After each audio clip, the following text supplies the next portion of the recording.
이 시간 우리 앞뒤 좌우 교우님들 서로 인사 나누겠습니다. 사랑합니다. 축복합니다. 환영합니다. 잘 오셨습니다.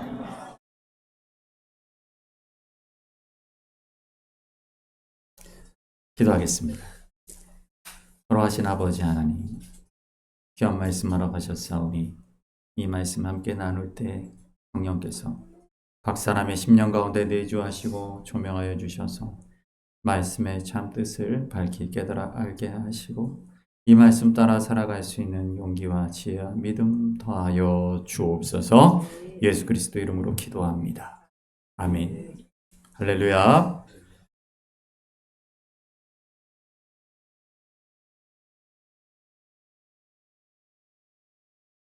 (1월) 벌써 두째 주입니다. 우리가 창세기 말씀을 함께 나누고 있는데요. 지난 시간까지 이제 노아의 방주에서 물이 점점 빠지고 방주가 무태 다다랐던 이야기들을 우리가 함께 나눴었습니다. 하나님께서 그들의 삶 가운데 약속하시고 이루어주시는 놀라운 역사가 하나님의 계획 가운데 점차적으로 그렇게 이루어지고 있음을 우리는 말씀을 통해 볼 수가 있었습니다. 오늘은 9장 말씀을 보면서 그 이전의 창세기의 내용들을 다시 한번 우리가 되짚어보는 시간을 좀 가져보길 원합니다. 노아의 홍수 심판이 왜 있었는가에 대한 이야기죠. 창세기 1장과 2장에서 하나님이 천지를 창조하시고 특별히 인간을 창조하실 때 단순한 피조물이 아니라 하나님의 통치에 참여하는, 하나님의 역사를 함께 동역하는 하나님의 동역자로 창조하셨음을 우리는 볼 수 있었습니다. 하나님이 주셨던 대표적인 명령들이 있죠. 정복하고 다스리라. 정복하라, 카바시. 다스리라, 라다. 정복하고 다스린다라는 이 카바시와 라다라는 이 말에 대해서 제가 설명을 드렸었는데, 우리가 생각할 때 흔히 정복이라고 한다면 어떤 평화로운 땅을 쳐들어가가지고 거기를 점령하는 것, 그게 여기 얘기하는 카바시가 아닙니다. 말씀을 드렸지만 하나님 말씀하시는 이 카바시의 의미는 뭐냐면 혼란스러운 상태, 혼동, 혼란, 그 상태를, 카오스한 그 상태를 코스모스로 바꾸는 것, 질서로 바꾸는 것, 그리고 그 질서를 유지하게 하는 것, 하나님의 정의와 공의로 다스리시는 하나님, 그 카바시와 라다. 마치 창세기 처음 부분에 그 혼돈의 그 천지를 수면 위에 하나님의 영이 임하시면서 운행하시면서 그 혼란을 하나님께서 질서로 바꿔가시는 그 과정이 카바시입니다. 그런 일들을 하라고 창조하셨다. 또한 경작하고 지키라. 경작하라 라는 말은 우리 아바드, 지킨다, 샤마르. 이 아바드는 섬긴다, 예배한다, 그런 의미가 있다는 말씀을 드렸습니다. 로마서 12장에 나오는 헬라어로는 라트레이아로 번역이 되는 말입니다. 그래서 히브리어의 대표적인 예배라는 단어는 아바드가 있고요, 또 하나는 샤카가 있죠. 샤카는 엎드려 경배하다 이런 뜻이고요, 아바드는 섬기다. 바로 하나님께서 우리에게 주신 그 소명을 섬기는 것, 그것을 지키는 것, 바로 이 대표적인 4가지 명령을 인간에게 주셨던 이유는 하나님을 도와서 하나님의 세계, 하나님이 창조하신 이 세계에 하나님의 형상으로서, 그리고 그걸 이마고 데이, 하나님의 형상이라고 하죠. 하나님의 형상으로서 이 땅에 하나님의 나라를 일궈가는 것, 그것이 인간에게 주님께서 주신 소명이었어요. 그 동역을 맡기신 것이죠. 그런데 우리는 창세기 3장을 통하여서 죄가 들어오는 걸 봅니다. 그 죄라는 것은 무엇입니까? 선악과를 먹음으로써 선악을 판단하게 되었다. 이 얘기는 무슨 얘기냐면 하나님의 말씀을 온전히 순종하는 존재에서 이제 내가 선악 판단의 주체가 되려고 한다. 내가 내 마음대로 하나님의 뜻을 순종하든 순종하지 않든 그것을 내가 지키려고 내가 주체가 되려고 하는 것, 그것을 죄라고 말씀하고 계십니다. 그 죄악들이 이렇게 이어져서 결국은 홍수에 이르게 되었다라는 걸 우리는 보게 됩니다. 그리고 홍수가 끝난 이후에 다시 그들에게 주셨던 말씀이 있죠. 생육하고 번성하라. 다시 그 명령이 반복이 됩니다. 창세기 1장과 2장에서 주셨던 그 명령. 그러니까 하나님의 그 소명을 폐기시키지 않으시고 그 소명이 노아를 통하여 계속 이어지고 있는 걸 보게 됩니다. 그러니까 노아의 방주, 이 사건이 의미하는 것은 하나님께서 하나님이 인간에게 주셨던 그 소명을, 하나님의 동역자로 부르신 그 소명을 이어가고 계심을 볼 수 있다라는 것입니다. 오늘 9장 11절 말씀 함께 보겠습니다. 9장 11절 읽습니다. 내가 언약을 세우리니 다시는 땅을 멸할. 아멘. 여기서 히브리어로 베리트라고 합니다. 언약을 베리트라고 하는데 이 언약이라는 단어가 성경에 굉장히 자주 나오죠. 근데 베리트가 갖고 있는 의미가 뭐냐면 베리트의 어원은 원래는 카라트에서 나옵니다. 카라트가 뭐냐면 자르다, 쪼개다 이런 뜻을 갖고 있어요. 그래서 보통 재물을 이렇게 놓으면 이렇게 쪼개 놓죠. 우리 창세기 15장에 그 아브라함이 하나님과 그 언약을 할 때 그 쪼갠 재물 사이로 횃불이 지나가는 그런 장면이 있죠. 재물을 바친다라는 건 잘라서, 쪼개서, 그래서 올려드리는 것이죠. 그런 의미가 있고요. 또 하나 뭐냐면 바라라는 뜻입니다. 바라는 뭐냐면 먹다라는 뜻이에요. 먹다. 이 두 가지 의미가 합쳐진 것이 베리트입니다. 여러분 재물을 어떻게 해야 돼요? 재물을 바치고 난 다음에 나눠 먹잖아요. 그것을 의미하는 겁니다. 물론 온전히 다 태워드리는 것도 있죠. 번제로 다 태워드리는 것도 있지만 화목제와 같이 나눠 먹는 것이 있습니다. 그래서 자르다와 먹다가 합쳐진 말이 베리트 언약이죠. 그 베리트라는 그 말 속에는 또 어떤 의미도 있냐면 재물을 쪼개듯이 이 약속을 깨는 사람은 이렇게 쪼개질 것이다 라고 하는 그런 무서운 의미도 담겨져 있어요. 이 의미를 기억하셔야 됩니다. 베리트라는 이 의미. 바로 이 언약. 그래서 그만큼 중요한 거예요. 이 언약은. 이 언약을 지키는 것은 그만큼 중요한 의미를 갖고 있다. 우리 출애굽기 말씀 볼까요? 19장 5절, 6절 읽어봅니다. 다 내게 속하였나니 너희가 내 말을 잘 듣고 내 언약을 지키면 너희는 모든 민족 중에서 내 소유가 되겠고 너희가 내게 대하여 나라가 되며 거룩한 백성이 되리라. 너는 이 말을 아멘. 성경은 성경 66권 창세기부터 요한계시록까지 관통하는 성경 전체를 관통하는 가장 중요한 단어가 있다는 건 소명이다라는 말씀을 드렸습니다. 그 소명이 이제 창세기 1장에서부터 시작됐던 그 소명이 끊어질 뻔하였으나 노아를 통하여 이어져서 이제 모세와 이스라엘을 통하여 출애굽한 이스라엘 백성들을 하나님께서 하나님의 그 언약, 처음 부르셨던 그 언약대로 제사장 나라로서 하나님의 동역자로서 내가 너희를 세운다라고 말씀하고 계시죠.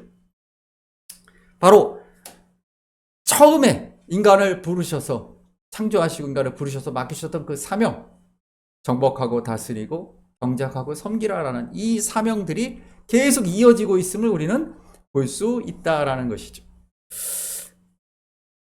그 언약의 표시로 오늘 무지개를 하나님 보여주십니다. 사진을 좀 몇 장 보여드리려고 하는데요. 이 무지개가 굉장히 의미가 있어요. 종교적으로 큰 의미들이 있습니다. 이게 어디냐면 전남 순천의 서남사, 순성교라고 하는데 이 사찰을 가보시면 사찰 입구에 있는 다리, 이 다리 이름이 무지개 다리입니다. 흔히 홍교, 홍해교 뭐 이런 이름을 갖고 있는데 그 홍자가 무지개 홍자, 무지개 예자입니다. 무지개 다리. 그러니까 이 사찰 입구에 이게 있는 이유는 뭐냐면, 그리고 이 앞에 물이 흐르죠. 물이 흐릅니다. 이게 뭐냐면 이 현실 세계에서 피안의 세계로 넘어간다. 그런 의미를 갖고 있는 거예요. 그래서 물에 씻는다. 이런 의미도 있고요. 무지개가 이 무지개가 물에 비쳐서 완전한 원을 이루게 되죠. 이것도 굉장히 불교에서는 중요한 의미죠. 하나 더 보여드릴까요? 대표적인 무지개 다리 여수 흥국사 홍교입니다. 예, 이거 똑같지요? 사찰은 항상 이렇게 무지개 다리가 있어요. 경주 불국사에도 보면 청운교, 백운교가 있는데 거기는 물이 안 흐르죠, 지금. 옛날엔 물이 흘렀을 것이다라고 말합니다. 불국사 그 대웅전 올라가는 거기 보면 이렇게 둥근 다리가 있죠. 사찰은 항상 있습니다. 그러니까 이 세속의 죄를 다 여기서 씻어버리고 넘어가는 겁니다, 무지개 다리. 그래서 동서양의 그런 종교들에는 그런 피안의 세계로 넘어가는 그런 의미를 무지개 다리. 우리 김선미 한수 집사님 일봉이가 우리가 이제 무지개 다리를 건너갔다 이렇게 표현하잖아요. 그런 이 땅이 아닌 새로운 세상으로 넘어가는 것을 무지개 다리라고 그렇게 표현해 왔어요. 유교에서는 어땠나? 그다음 보여주시면요. 광화문이죠. 네, 광화문은 어디의 문이야? 어디의 문일까? 시효? 광화문은 어디의 정문일까? 어느 궁에? 경복궁. 경복궁의 남문입니다. 정문이죠. 광화문. 광화문에 이렇게 문을 보시게 되면 요 위는 둥글게 돼 있죠. 반원으로 돼 있고 아래는 네모지게 돼 있어요. 예. 이게 이제 유교의 가장 중요한 개념이죠. 천원지방. 하늘은 둥글고 땅은 네모지다 이 뜻이에요. 방자가 네모 방자 아닙니까? 노아의 방주의 그 방자도 네모 방자입니다. 네모난 배라는 뜻에서 방주죠. 이 천원지방의 이 하늘이 둥글고 땅은 네모지다라는 이 천원지방이 유교의 가장 중요한 개념이죠. 하늘은 둥글다. 그래서 경복궁 여기 이 문으로 들어가게 되면 그러니까 남자는 하늘, 여자는 땅. 이게 상하 개념이 아닙니다. 이게 잘못해서 그 얘기를 하는데 땅이 없이는 하늘도 없고 하늘 없이는 땅이 없죠. 유교 개념이 그거죠. 그래서 그걸 태극으로 표현하지 않습니까? 태극에 위아래가 있나요? 태극은 위아래가 없습니다. 이 태극이 함께 어우러지는 것은 이제 교태라고 하죠. 교태전이 이 안에 들어가면 이제 근정전, 사정전, 교태전, 자경전 이렇게 되는데 남자는 하늘이니까 남자는 둥근 거예요. 그래서 이 임금님이 업무를 보는 그런 근정전이라든가 임금님이 사무실인 사정전이라든가 이런 데는 다 기둥이 둥글어요. 그런데 그 뒤에 건물, 예, 우리 중전마마 계신 교태전은 그렇죠. 기둥이 각져 있습니다. 그 뒤에 대비마마 계신 자경전도 각져 있어요. 그게 이제 합쳐진 게 둥근 기둥과 각진 네모난 기둥이 같이 있는 게 경회로죠. 다 연결되는 거예요. 특히나 이제 우리나라 이 한반도에 살던 사람들의 생각 속에는 이 개념이 굉장히 강해요. 그래서 하늘이 어원이 뭡니까? 한 알이죠. 한 알. 한자가 한이라고 하는 것은 크다. 예, 크다. 우리가 대전을 한밭이라고 하듯이 크다. 큰 알인 거예요. 하늘은 큰 알. 예. 그래서 우리 건국 신화를 갖고 계신 고구려 고주몽, 예, 가야 김수로, 신라 박혁거세 이 사람들의 공통점은 알에서 태어나죠. 그게 뭐예요? 하늘에서 내려온 사람이라는 뜻 아닙니까? 예. 그래서 하늘과 이 땅의 그 전령이 새죠, 새. 그래서 한국 사람들은 새를 굉장히 중요하게 생각했잖아요. 예. 솥대 같은 거 보면은 새들이 이렇게 있잖아요. 하늘은 둥글다. 이게 그래서 그것이 하늘을 의미하는 그런 의미. 그래서 무지개가 그런 의미로 종교적으로 쓰였어요. 성경에 나오는 무지개도 그런 의미인가? 다른 종교들이 다 그런 의미로 쓰였으니까 성경의 무지개도 그런 의미인가? 창세기 9장 13절 말씀 볼까요? 읽어보겠습니다. 내가 내 무지개를 구름 속에 두었나니 이것이 나와. 아멘. 원어로 보시면 무지개가 캐세트라고 합니다. 캐세트라는 이 단어는 우리 영어로 무지개가 원래 레인보우죠. 보우가 뭡니까? 활이죠. 활. 네. 이 캐세트는 원래 활입니다. 그러니까 이 원어는 뭐냐면 내 무지개를이 아니라 내 활을 이라는 말로 읽어야 합니다. 그래서 그림을 보시면 우리가 굉장히 이게 아름다운 장면으로 우리가 이 장면을 떠올립니다. 노아의 가족들이 나왔을 때, 저 아름다운 무지개를 보라. 이렇게 생각하는데, 그런 의미가 아닙니다. 출애굽기 19장 5절 말씀 읽어볼까요? 하나님이 그 아이와 함께 계심에 그가 장성하여 활 쏘는 자가 되었더니, 이 활 쏘는 자, 여기 보게 되면 바로 캐셔트라는 말을 우리가 읽을 수 있습니다. 그 다음 구절도 볼까요? 읽어봅니다.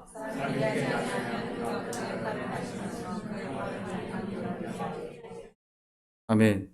여기에 그 활, 그의 활, 네, 캐셔트. 그 다음 구절도 보겠습니다. 하박국입니다.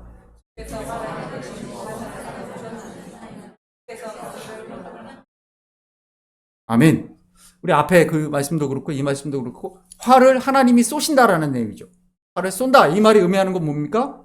하나님이 심판하신다, 징계하신다, 하나님이 저주하신다. 그것을 성경에서는 하나님이 활을 쏘신다 이렇게 표현하는 거예요.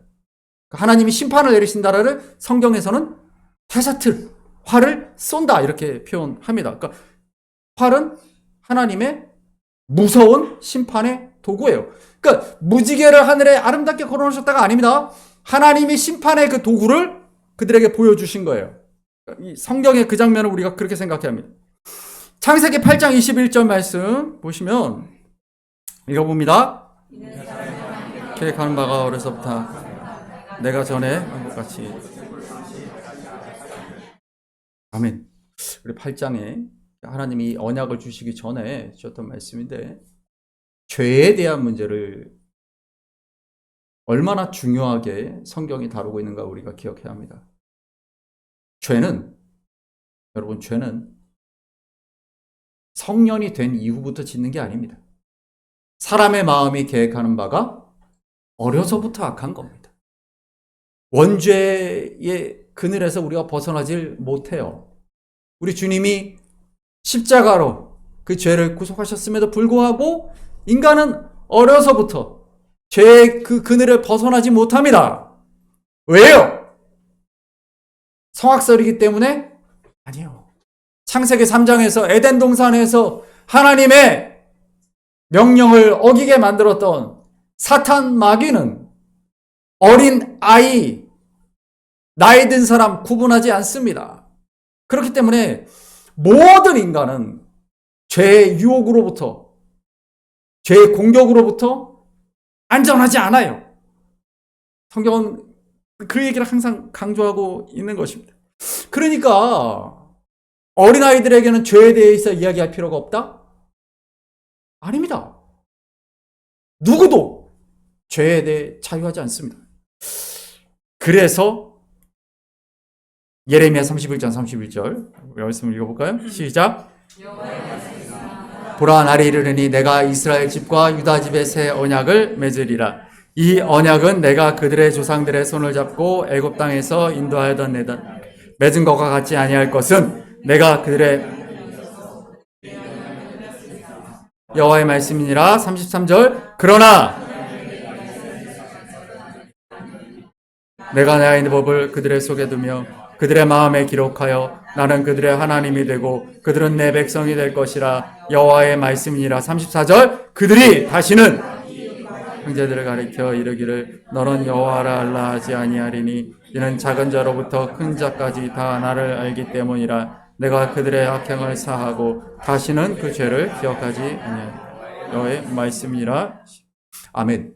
새 언약이 무엇인가? 새 언약이라는 건 무엇인가? 언약과 죄가 같이 붙어 있는 거 우리 보죠? 언약은 죄의 문제를 다루는 겁니다. 여러분, 왜 끊임없이 이 예레미야가 지금 언제 이 말씀을 하고 있습니까? 북이스라엘은 이미 망했어요. 아수르에 의해서. 남유다가 바벨론에 의해 망할 거예요. 멸망을 눈앞에 두고 코앞에 두고 선포되는 말씀이죠. 계속 하나님께서 선지자들을 보내고 계속 다윗과 같은 사람들을 세우고 그렇게 하셨지만 그럼에도 불구하고 반복되는 우상을 숭배하고 금송아지를 숭배하고 왕들이 타락하고 이러한 에덴 동산에서 있었던 창세기 3장의 실패가 계속 반복됐던 것이죠.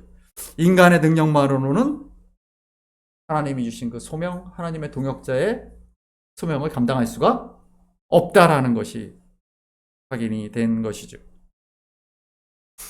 그럼으로써 새 언약을 주신다. 근데 그 새 언약은 언제부터 하나님이 확정하신 것이냐? 바로 창세기 9장부터입니다. 활의 방향을 여러분 기억해 보십시오. 활의 방향이 어디에 있습니까? 활의 방향은 그렇죠. 하나님을 향하여 있습니다. 다시는 심판하지 아니하리라 라는 그 의미가 그 얘기입니다. 다시 심판하지 아니하리라 하고 활을 뒤집어서 걸어주신 거예요.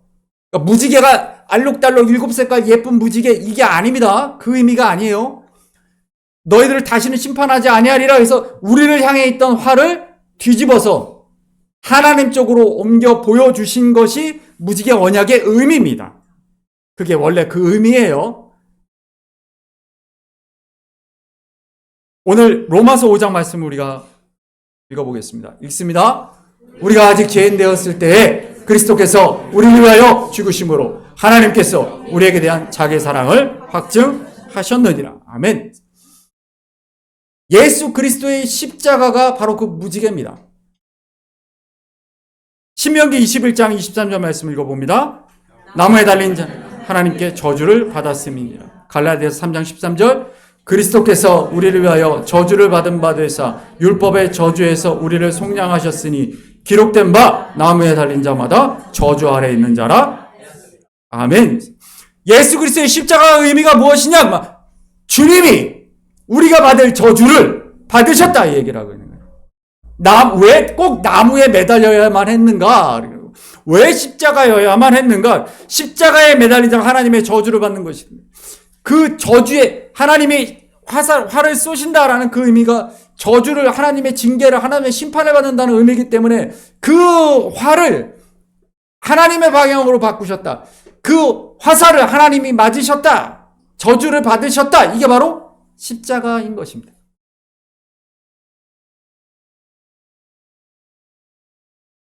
그렇기 때문에 무지개가 활을 방향을 바꾸셨다. 이것은 하나님께서 그 심판의 방향, 저주의 방향을 자신에게로 돌리셨다라는 걸 보여주고 있는 것입니다.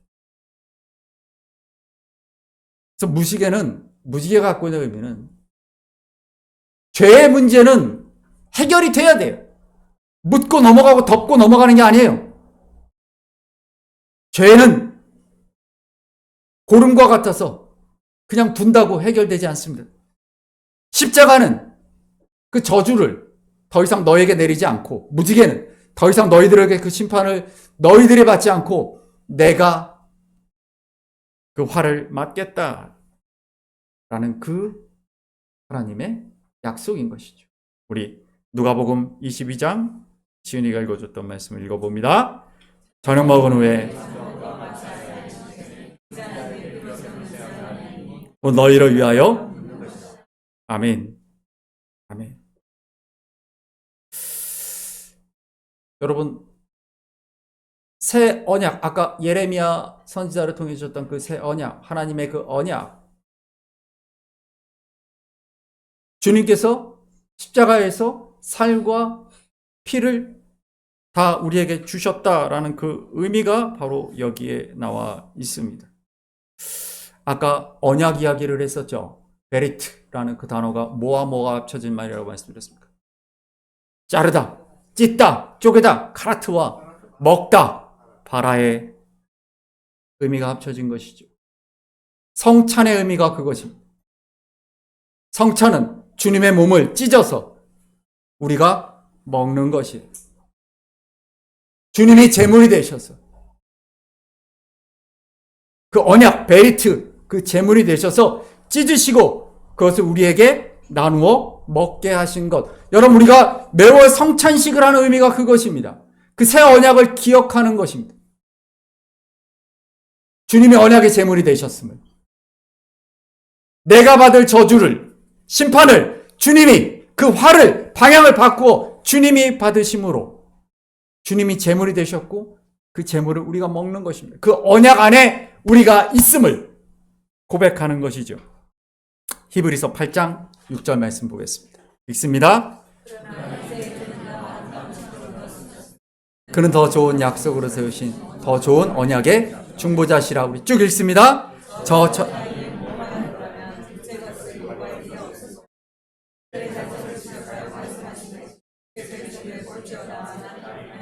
내가 이스라엘 집과 유다 집과 더불어 새 언약을 맺으리라. 또 주께서 이르시기를 이 언약은 내가 그들의 열주의 손을 잡고 애굽 땅에서 인도하여던 내던 그들과 맺은 언약과 같지 아니하도다. 그들은 내 언약 안에 머물러 있지 아니하므로 내가 그들을 돌보지 아니하였노라.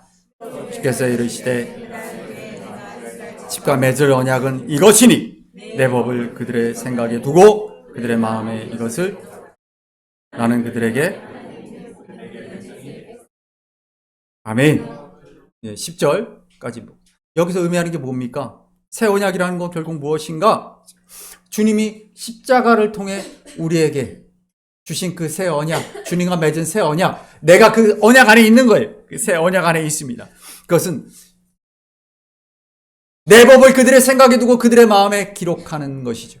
그리고 하나님이 우리 하나님 되시고 우리가 그분의 백성이 되는 것입니다. 이 언약 안에 우리가 살아가는 것이죠. 말씀을 다시 8장 12절 읽어볼까요? 내가 긍휼히 여기고 아멘. 그래서 언약은 아까 제가 말씀드린 언약이라는 것은 죄와 같이 붙어 있다고 말씀드렸죠. 이 새 언약 안에 있는 자들은 누구인가? 우리의 죄가 주님의 예수 그리스도의 십자가 내 대신 내 죄의 대가로 내가 저주받아야 되고 내가 심판받아야 되는데 주님이 그 활의 방향을 바꾸셔서 주님이 대신 저주를 받으셨다. 그리고 그 제물 대신 주님을 내가 먹고 마심으로써 주님이 내 안에서 내가 그 법대로 내 마음에 새긴 주님의 말씀대로 살아가는 것이죠. 그들의 죄를 다시 기억하지 아니하리라. 주님이 주님의 언약 안에 있기만 한다면 그 죄의 문제가 해결될 줄 믿습니다. 13절 말씀 볼까요? 읽습니다. 새 언약이라 말씀하셨음에 아멘. 그렇습니다. 새 언약, 우리에게 주신 그 새 언약의 말씀. 여러분, 우리는 예수 그리스도의 그 십자가, 그 새 언약 안에 있습니다. 여러분 이것을 믿으십니까? 이 믿음이 우리로 하여금 이 죄의 문제를 이기게 할 수 있습니다. 새 언약의 확신이 없이는 우리는 여전히 죄에 짓눌려 살아갈 수 없어요. 죄로부터 자유한 삶을 살아갈 수 없다고 말하고 있는 것입니다. 우리 10장 19절 말씀 20절까지 읽어봅니다. 그러므로 형제들아 성소에 들어갈 담력을 얻었나니 그 길은 우리를 위하여 휘장 가운데 열어놓으신 새로운 살 길이요 휘장은 아멘. 그렇습니다. 주님의 십자가 휘장이 찢겼던 그 사건을 우리는 기억합니다. 여러분 주님이 우리를 위하여 그 몸을 찢으셨어요. 카라트 하시고 우리에게 그 몸, 그 살과 피를 나눠주셔서 이것을 받아 먹으라 하셨어요. 그러므로 주님이 우리 안에 오셨죠. 왜요? 그것이 살 길이요. 우리가 살아갈 유일한 생명의 길이기 때문인 줄 믿습니다. 우리 말씀을 15절, 9장 15절 말씀 읽습니다. 새 언약의 중보자시니 이는 첫 언약 때의 범한 죄에서 속량하려고 죽으사 부르심을 입은 자로 하여금 영원한 의 약속을 껴려 하심이라. 아멘. 주님이 왜 십자가에서 죽으셨는가? 왜 주님이 저주를 받으시고 왜 주님이 그 죄의 심판을 받으셨는가? 윤질이 때문에, 우리 유나 때문에, 여러분과 저 때문에 주님 죽으셨어요. 그 목적은 무엇입니까? 부르심을 같이 부르심부터 읽어볼까요? 시작. 부르심을 입은 자로 하여금 영원한 아멘.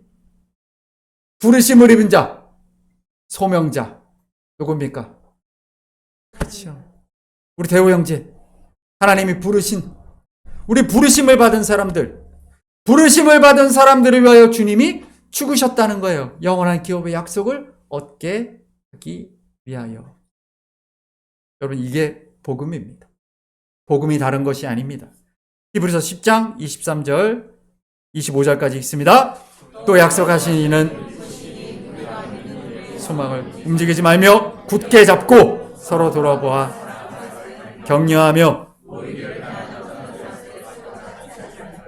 오직 권하여 아멘. 여러분, 교회는 그런 곳입니다. 예수 그리스도의 살과 피를 함께 나눈 성찬의 공동체, 새 언약 안에 세워진 하나님의 가족이죠.